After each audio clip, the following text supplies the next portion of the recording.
So we're talking about the general decorum of Buddhist teachings, and one of them is you're not engaging in other activities. So for example, we have prayer wheels and malas, and it says in the text by the Buddha, in the sutras, that you shouldn't be counting mantras or spinning prayer wheels or being engaged in other activities when you're receiving teachings. And the same thing goes for eating and drinking. So it's funny, actually, when I was a yoga teacher, this point came up because many of the Western yoga students would drink during the yoga class, and the Indians found this to be very strange. So I assume it has something to do with the culture, and Ravi would know something about this. So they say it's quite strange for people to be eating and drinking during a teaching. So in general, we don't do that. And then there's something called the 3 faults of the pot. You'll find this in the words of my perfect teacher. And it's this way of listening to the Dharma. And the first fault of the pot is that it's like a pot turned upside down. So what's that symbolize? Well, that's when you listen to the Dharma teachings, if you're not paying attention, then it's like a pot turned upside down. So if you've got a pot and you want to put yogurt in it, and you've got it turned upside down, then none of the yogurt will go inside. And this is what is taught by Patrul Rinpoche. And it's kind of really important when it comes to listening to the Dharma. There's something called the positive karma of hearing the Dharma, and it's really essential for a spiritual practitioner. That means in this lifetime, you have this ability to encounter the Buddha Dharma. Now, of course, there's the Buddha Dharma, I've said this before, that is the scriptural transmission, the teachings of the Buddha and the great masters, and there's the Dharma that resides in the minds of enlightened beings. So this fault of having the pot turned upside down kind of negates your positive karma for listening to the Dharma, because if you're not paying attention, if you're not kind of focused, what it says is you focus on the words of the teacher is saying, then it doesn't go in. You don't gain anything from it. So again, there's the scriptural transmission, which is the words, and then there's the realization in the mind of a realized being, but also in the mind of your teacher. They have experience, and based on that, then they can guide you through what is called the pith instructions. So this first fault to avoid is the fault of being like an upside down pot. That means you have to kind of be paying attention. And so if you're doing other things, if you're working on doing your homework or something, or preparing for work next day, or listening to something at the same time as the teaching, then you won't be able to hear what's being said. So again, these are general comments, so you understand what it's like to engage in a Dharma teaching. The second one is the fault of the pot having a crack in it, it's called. So even if you have this bowl or pot and it's got a crack in it, if you fill it full of milk or yogurt, then eventually it'll all drip out the bottom and you'll lose whatever you gained.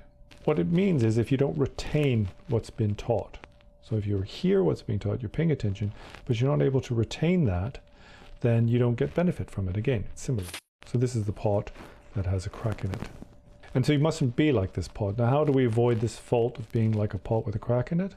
Well, in order to do that, we have to bear in mind the teachings of the Dharma. For example, the Buddha taught, you shouldn't steal. And so when we engage in our daily activities, whatever we do, then we think about this, not taking what is not given, and be mindful of that. What's really important for this retaining information is mindfulness. And then in some ways you kind of have to apply what you've heard in the Dharma, and what it does is it reminds you, and then you don't lose that. You apply it to everyday circumstances. So they're not just things to be listened to and discarded, there are things to apply to our lives, right? Of course, that's if you have faith and belief in the Buddha or the Buddha's teachings, then it's something you want to retain. So don't be like the pot with a crack in it. And then the final fault, the third fault, as taught by Patrul Rinpoche in Words of My Perfect Teacher, is a pot. Don't be like a pot that is contaminated with poison. So if you've got a bowl or a plate or something, and it's got food poisoning on it, when you put your food into it and you eat it, you will also be poisoned, right? Because it's kind of not clean. And what this means is that when you listen to the Dharma, instructions on the spiritual path, you do so with your mind not contaminated by negative emotions. Right? So you could, for example, listen to the Dharma thinking, well, I'll become very knowledgeable. I'll be more knowledgeable than my Dharma friends. And you do it out of a place of pride. Then what happens is, even though the Dharma is infallible, and you retain that information, because it's corrupted or it's poisoned by your negative kleshas, then that Dharma can no longer help you. So these are the three faults of the pot that are to be avoided. And what they are analogies on how one must listen to the Dharma. So in general, what we do is we sit upright. We don't get distracted by other things. We try to listen to what's being said. And then through the use of contemplation, we apply it in our own mind. So we remind ourselves of that. And we don't do so out of anger or desire or jealousy or pride. And if we conduct ourselves in that way, then it's quite likely that we will benefit from the Dharma. I mean, it's very much a matter of faith, right? Because, for example, the Buddha could say that there are many lives, past and future lives. But we ourselves, not having empirical evidence from this, to some extent have to rely on faith when we apply this. And that's probably the most difficult thing about the spiritual path. For example, somebody could present something to us that is very logical, that we can accept, but that still isn't the same as us having developed certainty.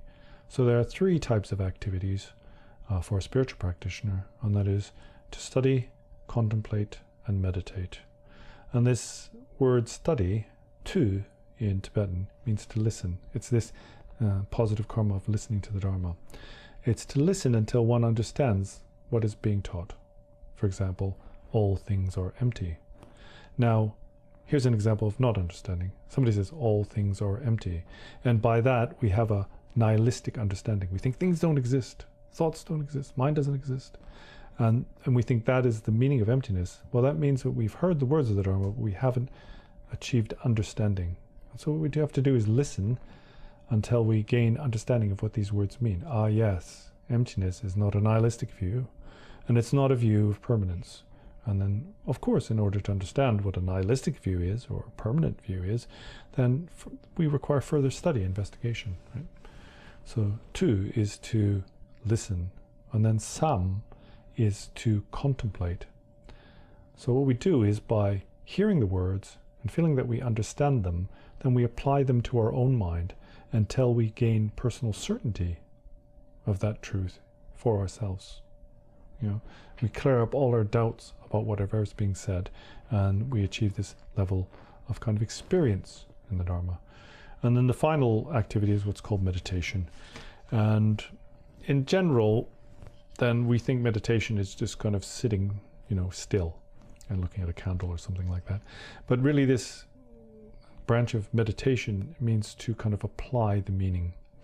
It means to put it into practice. And in order to actually put into practice the teachings of the Buddha, then we kind of have to understand them first and have certainty in them. So actually this stage of meditation is a little bit more difficult than just sitting for an hour a day looking at a meditative object or a statue of a Buddha or something like that.